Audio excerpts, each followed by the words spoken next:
Welcome again, everybody, to this day, this program that we're having this evening, celebrating the day that Swamiji met his guru, Paramahansa Yogananda. That would have been in September 12th in 1948. And it was from that day forward that Swamiji's life completely changed. You might say that that was the watershed moment for him. And it was before that, he had grown up. Swamiji had in a prosperous family, and he had all his basic needs were met. His father was, they were well-to-do, and he had a very good education. He had been born in Romania in Europe, but during the Second World War, the family had returned to the United States.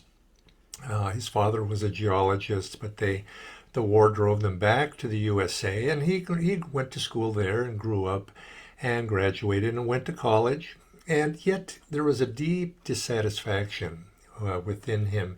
Something was missing. He knew in his heart that he yearned for something, but of course, if each of us, we remember perhaps our own lives at that time, that he was restless in the heart. He knew something was missing, and he was looking for it very desperately, because life, in a worldly sense, the normal ambitions of family, career, prosperity, success, job, those sorts of things, they had no meaning for him. And in consequence, there was this deep void. I know many of you have probably felt something similar in your own spiritual journey, and looking and searching. And when the time is right, they say, when the guru or when the disciple is ready, the guru appears. And that's what took place in Swamiji's life. He stumbled upon, you might say, the autobiography of a yogi in New York City at a bookstore. He had just put his mother on an ocean liner to go to Egypt to join their father, who was there as a geologist.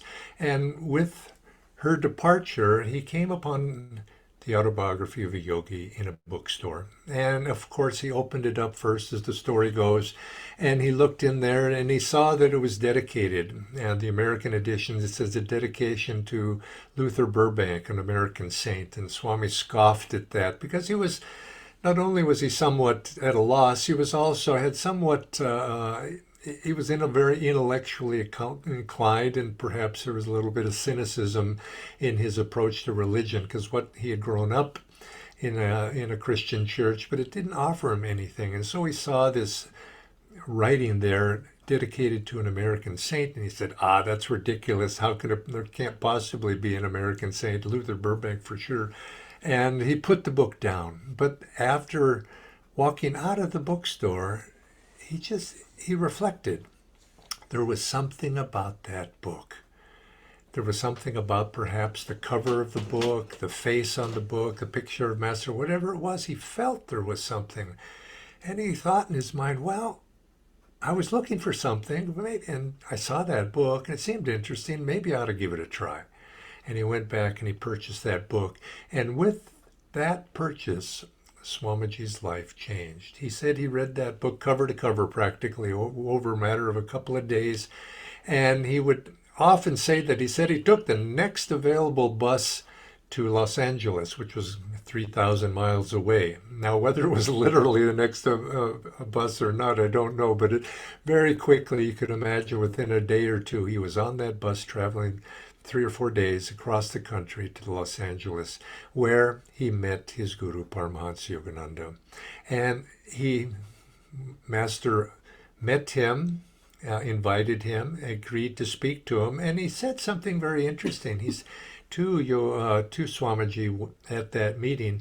He says, I'm not seeing too many these days, but Divine Mother told me that I should see you.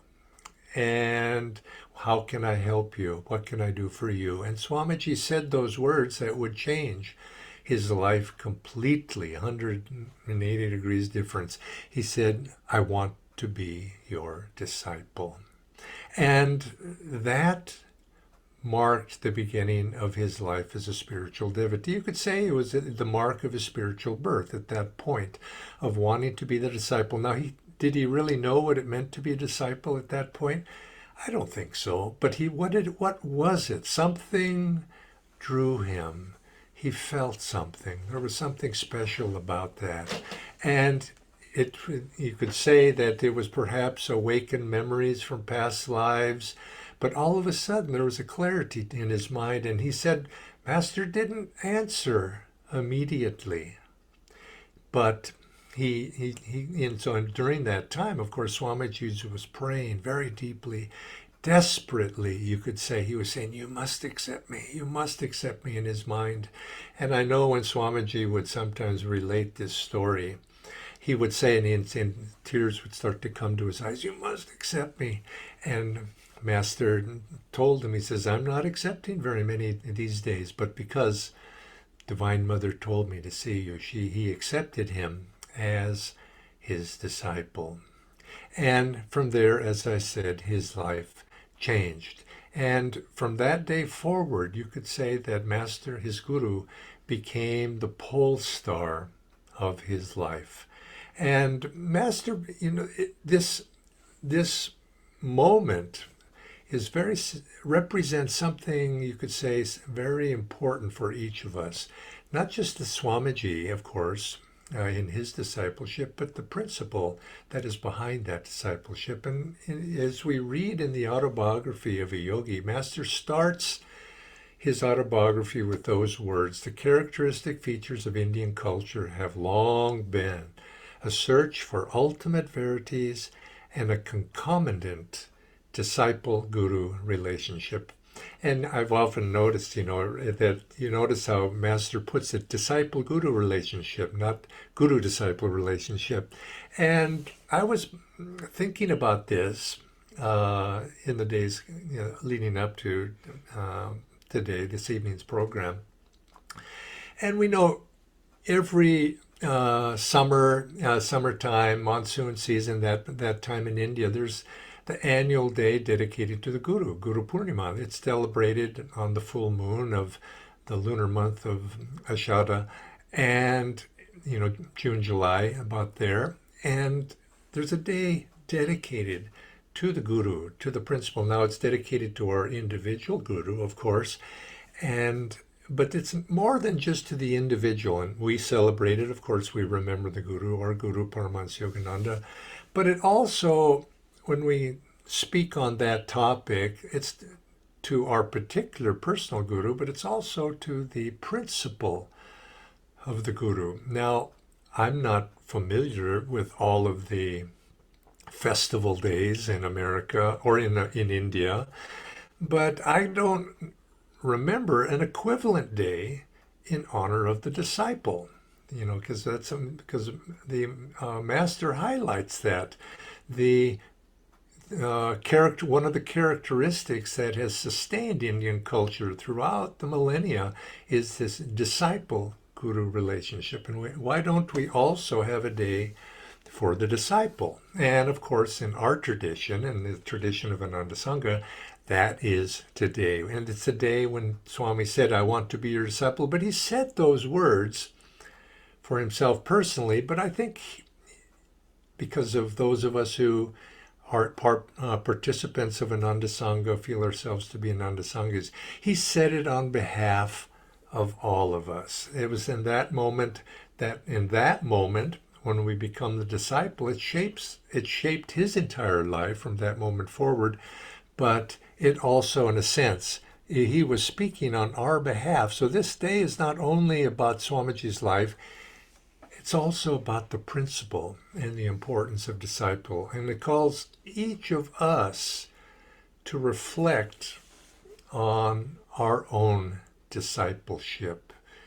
To live in this world, we have to be successful on the spiritual path, we have to do our duty outwardly. We have to, of course, live in this world, be in the world, but not of the world, as they say. But we have to successfully navigate our spiritual life in this world. We must have those attitudes of the disciple, the disciple of that openness, willingness to receive, humility, one-pointedness, dedication, a willingness to serve, and in this living, you could say, in a state of God remembrance. And these principles, these attitudes, are what inform us as a disciple. And Swamiji made a point of this in his teaching and in his guidance to up. You could say it's the essential quality of living in this way. It's not, but remember here, it's not necessarily we're speaking about particular guru, discipleship to a particular guru. We're speaking here about the attitudes that it takes to be a good disciple, and primarily to put one's individual identity, one's individual of ego, desire, though all of those things that normally inform a person's life, to put them aside and to be open to be able to receive blessings, Guru's blessings, to receive God's blessings, to be able to receive the blessings perhaps that life itself, day-to-day life, other people, the instruments of God offer to us, to have that openness of heart. And we dedicate ourselves on this life to living in that state of mind. Now, there's a story I always have liked from, I first heard this story when reading the biography of Paramahansa Ramakrishna Paramahansa, and the great saint from Bengal. And he spoke of the story of the woman who comes every day into the house of her employer, rich person, landowner, comes every day and works as a servant in the house, preparing food, perhaps, or cleaning the house, perhaps, whatever it would be. She works there every day very faithfully to what the master's, her employer's wishes are, does the very, very best job she can.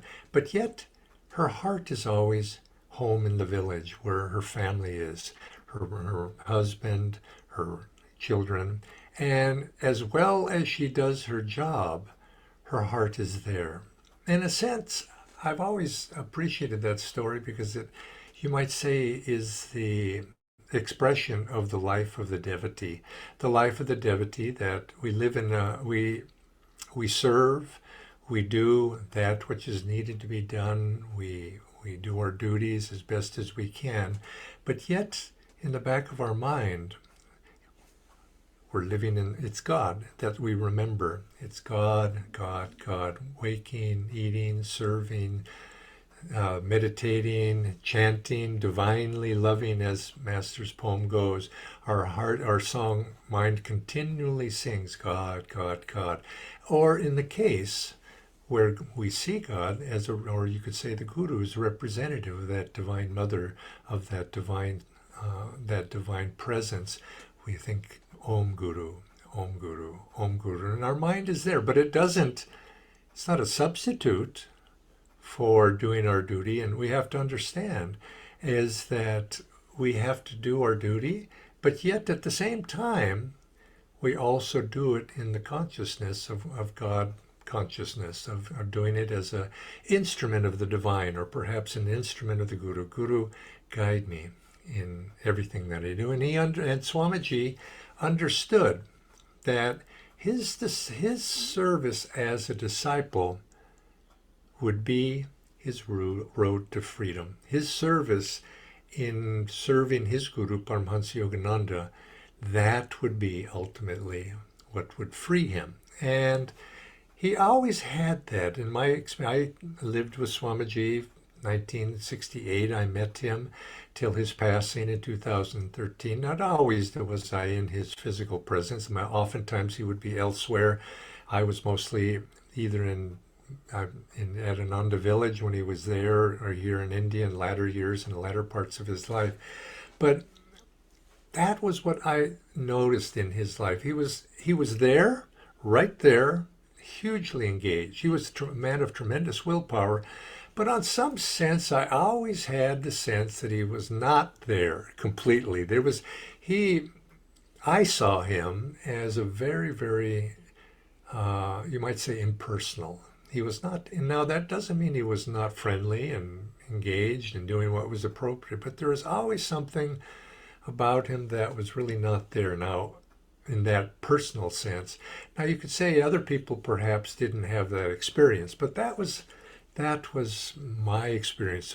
It was like he said a number of times, Kriyananda, I've come to see now, this was after many years of discipleship, that Kriyananda is nothing but an event for which I am responsible. He sort of depersonalized himself and just watched himself going about his duties. And I remember there was one time, but that sort of far away present where he was there but not there. I remember there was one time that he was having a satsang in his dome, his home at Ananda village. And there were a lot of people there.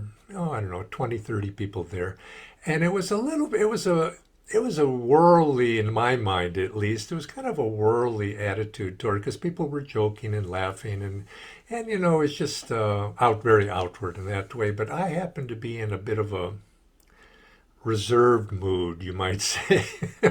I was not enjoying myself at all. I had come there for something a little bit differently.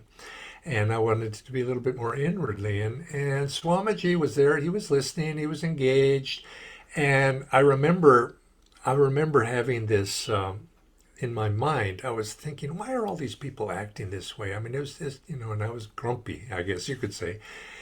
And I began, I think, now why is Swami just allowing this to go along in this way and participating? And I looked over at him and he caught my eye. I caught his and he caught my eye. And he just had this inward smile and he just, with a little bit of warning in it, he says, and it was sort of more or less, you could say, communicates, says, I know what's going on here and I know what's going on with you too. He says, settle down. And I saw that and I thought, he knew what was happening. But the situation outwardly, it was a festive occasion for some reason, I don't remember was. But he was participating, but he was not really there. He was disinterested in the world. He just had that longing for God, but yet he also knew how to be appropriate at the appropriate situation. He was ultimately, I could say he was a true disciple. He was motivated, you could say, to just be a service, an instrument for his guru. And what motivates most people in this life? That's not the common motivation. Most people are looking for success, worldly happiness, fame, power. And Swami had all those when he was young, but it didn't satisfy him. You could say that the Divine Mother has stolen his heart. And if you have that, if God has stolen your heart, what else is there really? And once you really establish what Swamiji had, once you really establish in your life, in our own life, what else matters really? It's like the crying baby who no longer is satisfied with toys. And in Master Swamiji, in his Guru, Swamiji saw Divine Mother incarnate. And I think this is the thing that motivated me, or as you could say, inspired me about Swami's life, and that particular his devotion to his Guru. That was the main thing about him. And I asked myself, and I think all of us should ask ourselves too, for disciples, has Divine Mother stolen our heart? And I asked myself that, where is my heart? And if it's not been, you might say, kidnapped by the Divine Mother, why? We still have those desires for this and that. And I don't think it's a matter of feeling guilty about that or bad about that, but it's a reminder. Yes, I know now. And then, because we have, all of us, things to learn. And it was the role, you could say, that Swami played in this life for many of us. He reminded us, and in particular, in my case, he reminded me, not, as you might say, not of what I could be. You could say he, as a teacher, he reminded me of his potential, of my potential. And, I've noticed this, that I felt in his presence, I would sometimes feel lacking because I'd see somebody, I said, oh, I want to be like him. But I realized I wanted to be like him. The implication there was that I wasn't. I wasn't there yet. And that was a reminder. You could say that was the role that Paramahansa Yogananda played for all of his disciples. He was a divine mirror. He reflected back to us our own selves. And now, when you think about that, you think, oh, that's wonderful. But I've noticed in life that not everybody likes to look in that mirror. But I think if you're a disciple, that's what we need to do. We need to look in the mirror all the time and see ourselves in that reflection of reflecting. And ideally, we see Master reflected in ourselves. But sometimes, too, perhaps we see the things that are perhaps a little bit still needing improvement. And why do some people not like to be reminded by that? Because it makes them feel smaller. You know, Swami Shri Yukteswar said in the autobiography, he says, some people like to chop off the heads of other people because it makes them feel taller. They don't like standing next to a tall person. But if you're a disciple, you want to be that way. You want to be reminded. You want to be not to affirm that, oh, that's who I am. I'm imperfect, but you want to have an example and toward which you can aspire. And a disciple is someone who wants to grow. They can recognize their situation and they want to grow and become perfect, just like the Guru. And this is what's embodied in Swami. There's a saying, I think all of you have heard this many times, that it's said often that the Guru is the raft across the ocean of delusion. And it's true. The raft is our raft across, keeping our mind one-pointedly attentive to that. But then, if we're speaking about discipleship, we have to remember we cannot just look at the raft. We have to get on the raft. You know, it's our, we build the raft, but then we have to get on it, and we have to then sail that raft. And this is the part that it's a call, you might say, this day that we celebrate the disciple, and you could say the day that we reaffirm our own discipleship. It's that is what we're doing. We're getting on that raft, and if we do, the wind itself, the wind of grace, will push us across that ocean. And that wind of grace is the Guru's wind, blowing us across this ocean of delusion. And Swamiji dedicated his life to that. Master said, he says, if you want to be in tune with me, serve my work. Now, he didn't mean that just handing out pamphlets on the street corner or necessarily getting up in front of audiences or anything like that.